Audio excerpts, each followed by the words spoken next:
Hello friends, welcome to our channel. இன்றைக்கி ரொம்ப சிம்பிளான டிஷ்ஷுங்க. கார்லிக் சில்லி ரைஸ் 5 நிமிஷத்தில் ஆகக்கூடிய டிஷ் தாங்க. சாதம் வடிச்சிட்டா அந்த 5 நிமிஷம் அந்த மசாலா எண்ணெயில் வதக்கிறதுக்காக மட்டும்தான் யூஸ் பண்ண போகிறோம். அதனால் ஒரு 10 பல் பூண்டு பல்லை நல்லா க்ரஷ் பண்ணிக்கலாம். அது கூட கொஞ்சம் மிளகாய்த்தூள், உப்பு சேர்த்துட்டு நல்லா அதுவும் சேர்த்து கலந்து விடலாம். இது நல்லா கலந்து வந்துவிட்டோம். அது ஒரு பக்கம் இருக்கட்டும். ஒரு பானாலில் ஒரு 4லேருந்து 5 டேபிள் ஸ்பூன் எண்ணெய் கொஞ்சம் தாராளமாக போட்டுக்கலாம். இப்போது மிளகாய்த்தூள், பூண்டு, உப்பு நம்ம ரெடி பண்ணி வச்ச பேஸ்ட்டை இதில் கலந்துட்டு 5 நிமிஷம் பச்சை வாசனை போகிறதுக்கு நல்லா வதக்கிக்கலாம்.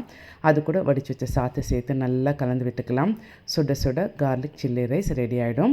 இது கொஞ்சமாக கொத்தமல்லி தலையும் கொஞ்சம் லெமன் ஜூஸும் புழிஞ்சிட்டு சுட சுட பரிமாறி பாருங்கள். சூப்பராக இருக்கும், அட்டகாசமாக இருக்கும். லஞ்ச் பாக்ஸ் ரெசிபி, பேச்சுலர்ஸ்க்கான ரெசிபி. இதை ட்ரை பண்ணிவிட்டு எனக்கு கமெண்ட் பண்ணி சொல்லுங்கள் எப்படி இருந்ததுன்னு. உங்களுக்கு இந்த வீடியோ பிடிச்சிருந்தால் லைக் பண்ணுங்கள், ஷேர் பண்ணுங்கள், கமெண்ட் பண்ணுங்கள், மறக்காமல் சப்ஸ்கிரைப் பண்ணுங்கள். தேங்க்யூ ஃபார் வாட்சிங். Keep supporting. தேங்க்யூ.